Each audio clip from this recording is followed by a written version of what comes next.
All right, we have the lovely Madeline Merlo on Pure Country. How are you? I'm good. How are you doing? I'm good. So you have had a busy year. You've been in the hospital getting some surgeries. Just a little casual hip surgery. Yeah. And so the funniest thing was when you were posting about your hip surgery, I texted you and was like, hey, I had hip surgery when I was 16. Yes, and we had like the exact same thing. Yeah. hip surgery done. So how are you feeling? Because that recovery is kind of crummy. Yeah. Did you have, this is like, don't put this in actually.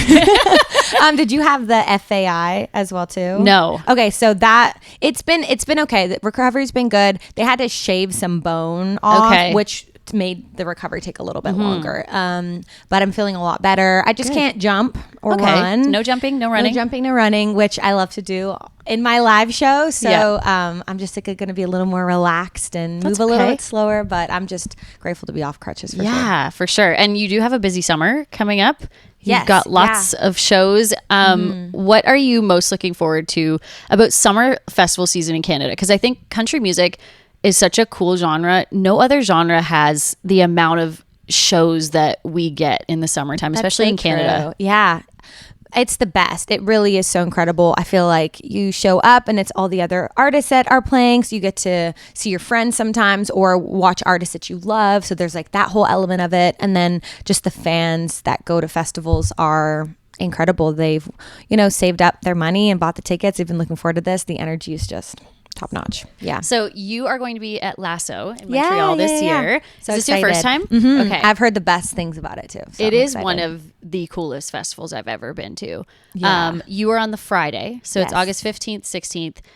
Jelly Roll though, he's on the Saturday. I know. So I'm thinking back to our time when we did the New Year's Eve countdown. Oh my gosh. With Killaman. I'm just saying, are you gonna be able to stick around? Oh, I didn't even think about that. Well, we should think about this. We should talk about this. Yeah. Because I feel like you might have to join him on stage. I would love that. Yeah. He's Jelly the best. Roll. Come on. I forgot. That was so fun. Yeah. He did say he regretted not putting you on the song like as a feature. So this is the moment. He said, actually, you're my witness. He said, I owe you a feature. And I remember I just like deadpanned to the camera. I'm like, did we catch that? Yeah. So we're gonna bring this back up now and see what happens. I'm gonna be there, so perfect. I would really like to see you on stage with him. It would be great. So who is somebody that you? Because I feel like there's just the talent pool in country music right now is so crazy, especially in Canada. Yeah, which like you have been one of Canada's stars for a while, and it's been so cool to see your star rise and you get recognition, especially in the U.S.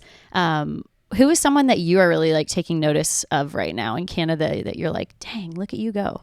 Oh my gosh. I feel like there's so much, like you said, that are doing well. I'm obsessed truly with MacKenzie Porter's new duo, Thelma and James. Like every single song they post is so good. It feels so natural and just their voices together, her and her husband. So I'm just, been obsessed with them. Does your hubby have any musical talent? No, she's laughing already. No, I wish he did. It's so funny. My little niece, whenever she hears Broken Heart thing, she goes, Auntie and Uncle Chase. She thinks that Dustin is my husband singing, and so she's always like, you sing. Uncle Chase is like, yeah, that's me. Yeah, he's like, sure, why not? Yeah. So you've got new song out on the radio, Middle of the Bed. It is so catchy. Thank you. Thank you so much. So catchy. Thank you. What was it about this song that you were like, okay, this one is the one I'm going to go with? Because I feel like you're a writer too, so the selection of songs is always so crazy. To actually choose a song that you're going to give to radio is like, it's a hard choice. Yeah, it was really hard. And I love the EP that I put out. I feel like there could have been multiple songs that could have gone.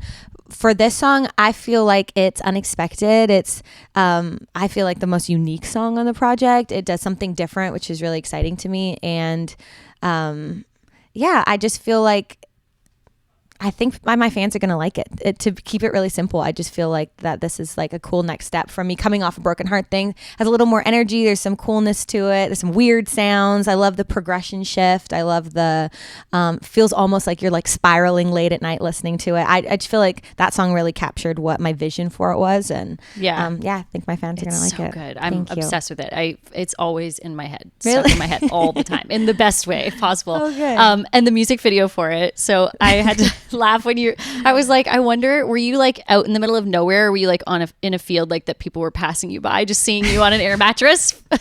And as the air mattress was leaking too, I was like, this is the most relatable thing is being on a leaking air mattress. There definitely was a road that there was like cars driving by, nothing too crazy. But what's so funny, we have got to have behind the scenes footage of it, is we're just in this big field, like whatever, rolling around on this makeshift bed. And there was this huge pasture of like cow steer with the huge horns, and every time the song would end they would moo. Oh no. So I can tell if they were like, it sounded like they liked it, they weren't booing. I was like, I hope they're just mooing. They're cheering. But it was hilarious, like the song would end, they would all be like moo. Oh my gosh. And you're such an animal person, so of course you would have of course a big group of cows just hanging enjoying around the show. I know. I love that. That's so awesome. Fun. So you are, I feel like you deserve an award as like very dedicated to your fan base artist. If there's one out there, we got to put you in for Fans Choice just because you are so dedicated. You not only have super cool merch, but you also washed all your merch for your fans. What other artist is hand laundering their own merch? So you washed and ironed all your bandanas, which are cute. I gotta get one of those. Thank you. Yes, I've got some, so I can super cute. You.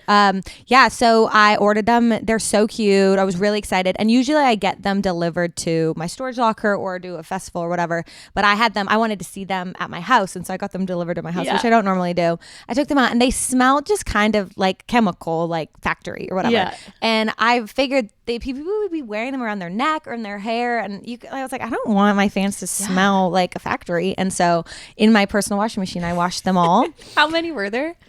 A lot. There were hundreds of them, and then they came out and like I dried them and everything, and they were just so wrinkly, and that was when I was like, this might have been a mistake. This was a bad choice. And so I straight up, it took me like 3 days of just I was listening to an audiobook just like, but now they're perfectly pressed. That's amazing. Now, okay, you all have to go get a bandana. You have to. Yeah, you have to.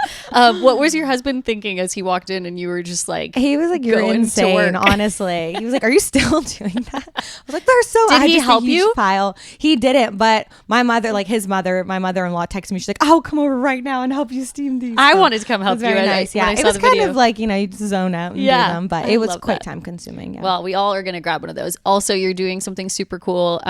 Your little painting postcard that you did of a butterfly.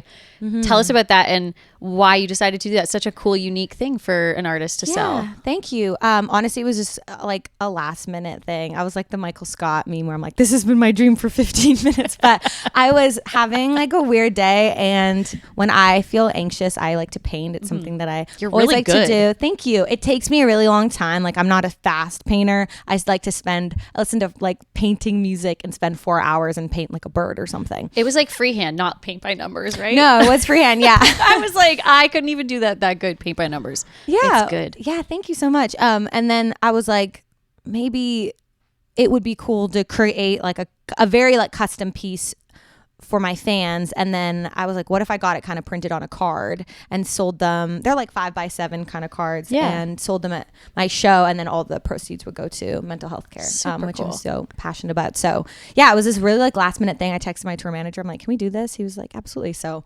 really last minute addition, but I'm excited just like at the end of the summer, make a big donation. I love that. Yeah. And you've always been such an incredible advocate for mental health. We've had so many important conversations about that. Mm-hmm. How has that really kind of like helped you through? Because the music industry, I mean, any job that you're in is stressful. Everyone has stresses in life. You've gone through a lot this year. Mm-hmm. How important has it been to maintain? Because it is hard to like make putting your mental health first a priority. For sure. It's difficult. Certainly with the surgery to not being able to move. And I was even able to sit at 90 degrees for a few weeks as well. So it was just a lot of laying there in my own thoughts, which is a place I don't want to be sometimes. So yeah, I think it's really important. And it's something that it is, if you struggle with, depression or whatever it is, it's an everyday thing. It's every day. Like, how do I make sure that I'm on the right track? And am I filling my body with good food? Am I exercising? Am I doing these things? And sometimes you can do everything right and it still doesn't matter. And it's just about enduring the dark day that you have. And so I think it's about being cognizant of it and intentional about your decisions.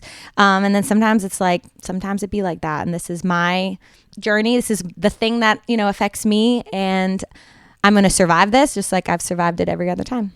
I love that. She's the best. Aww. I love having you on. Before we go, because you are not just an incredible artist and a writer, but you're also an amazing woman in country music. And I feel like that's a very special thing to be. And there's so many talented girls in country right now. Yeah. Who would be, if you could pick like all-time top 3 idols in females in country, who are you choosing? That's tough. There's so many. I think when I was growing up listening to country and really fell in love with it, it was about the females. It was Faith Hill, Martina, and Shania. So I definitely think Shania's up there on my Rushmore. Definitely Dolly. So hard. Did you say top 3? Top 3. I'll give you top 3. I was going to make you do 4, but it's hard. Okay. I don't know. It's so hard. I think maybe Martina McBride. Yeah. I sang her songs religiously as a kid and just loved her so much. But there's so many. Taylor Swift too, as a young songwriter, listening to her music really inspired me to pick up a pen and start writing. So we need more of those home videos of you singing Martina McBride, because I love when you share those. My voice is so high and squeaky too. So cute. Well, so congrats on everything. Thank Madeline you. Merlo. Make sure you go see her this summer and get a bandana and a postcard. Yeah. Awesome. Thank you so much for joining us on Pure Country. Thanks.